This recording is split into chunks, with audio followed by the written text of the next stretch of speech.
I got to ask you about back to the digital nomad life. Yeah. You wrote a blog post on the reset and in general, like just giving away everything, living a minimalist life. Yeah. What did it take to do that? Like to get rid of everything? 10 years ago was like this trend in the blog. Back then, blogs were so popular. It was like a blogosphere, and it was like the 100 things challenge. What is that? The 100 things. I mean, it's ridiculous, but like you write down every object you have in your house and you count it. You make like a spreadsheet, and you're like, okay, I have 500 things. Mhm. You need to get it down to 100. Why? This was just the trend, so I did it. I started like selling stuff, started throwing away stuff, and I did like MDMA and ecstasy, like 2012 kind of. And after that trip, I felt so different, and I felt like I had to start throwing shit away. Like I swear. Yeah. And I started throwing shit away, and I felt that was like, it was almost like the drug sending me to a path of like, you need to throw all your shit away. You need to start, go on a journey. You need to get out of here. And that's what the MDMA did, I think. Yeah.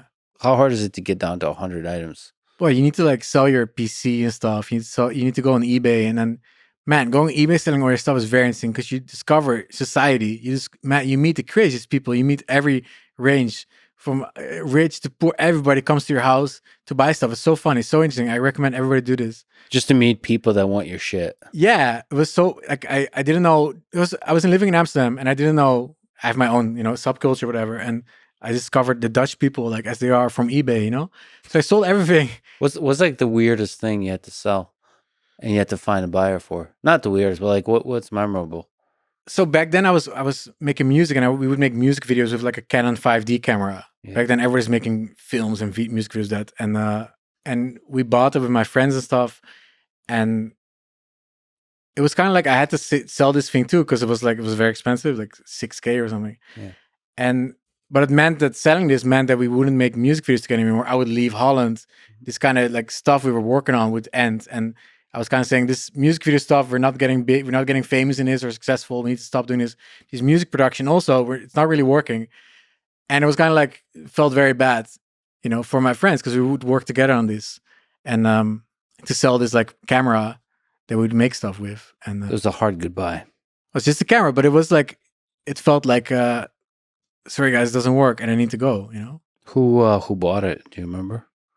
Was some guy who couldn't possibly understand the journey, emotion of it. Yeah. Yeah. He just showed up here. Here's the money. Thanks. Yeah. But it was like cutting your life. Like, this shit ends now. And now we gonna do new stuff. And I think it's beautiful. I did that twice in my life. Give away everything. Wow. Like down to just pants, underwear, backpack. I think it's important to do.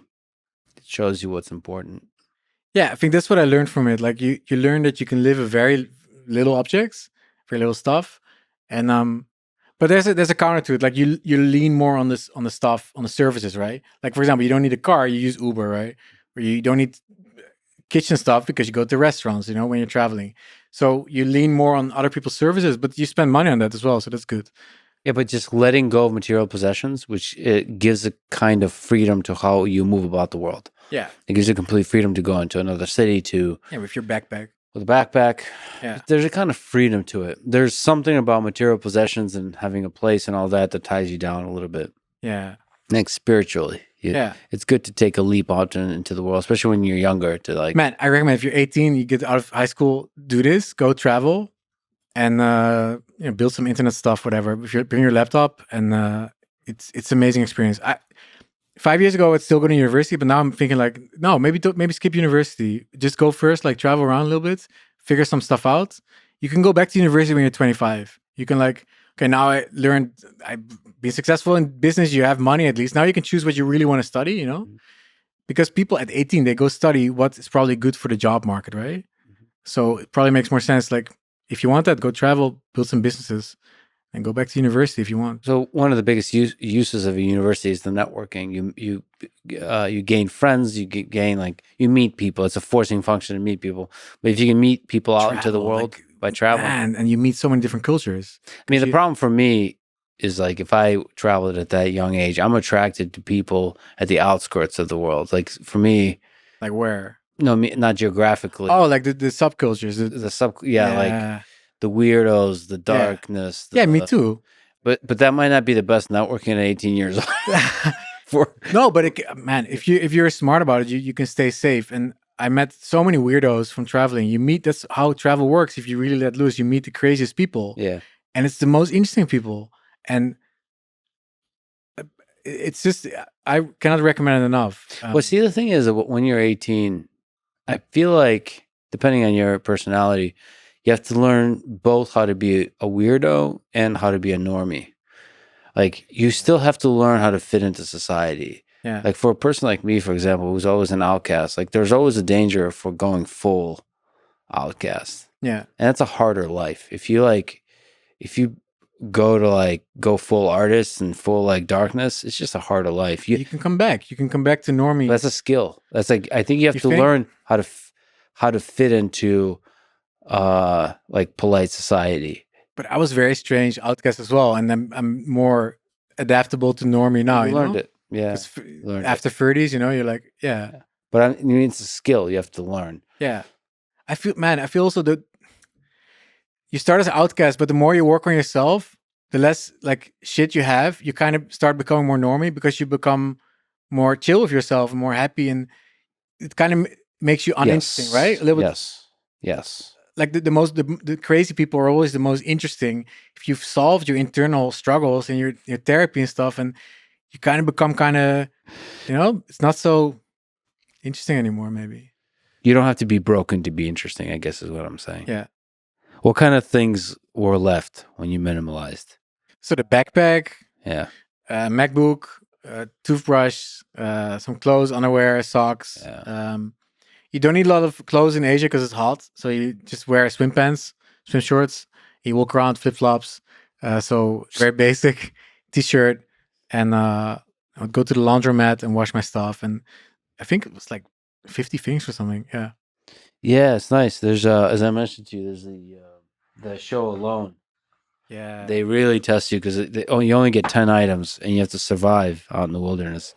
And an axe, like everybody brings an axe. Some people also have a saw. Wow. But usually axe does the job. Yeah. You basically have to, in order to build a shelter, you have to cut the trees and make, and like... Learn in Minecraft. Everything I learned about life, I learned in Minecraft, bro. Yeah. You can, it's nice to create those constraints for yourself to understand what matters to you and also how to be in this world. And one of the ways to do that is just to live a minimalist life. But like some people, like I've met people that really enjoy material possessions, and that brings them happiness, and that's a beautiful thing. Yeah. Like for me, it doesn't. But people are different. It gives me happiness for like 2 weeks. Yeah. I'm very quickly adapting to like baseline hedonistic adaptation, very fast. Yeah. But man, if you look at the studies, most people like get a new car 6 months, get a new house 6 months. You just feel the same. You're like, wow, should I buy all this stuff? Studying hedonistic adaptation made me think a lot about minimalism. And so that you don't even need to go through the whole journey of getting it. Just focus on the thing that's more permanent. Yeah. Like building shit. Yeah, like people around you, like people you love, nice food, nice experiences, meaningful work. Those things, exercise, those things make you happy, I think. Make me happy, for sure.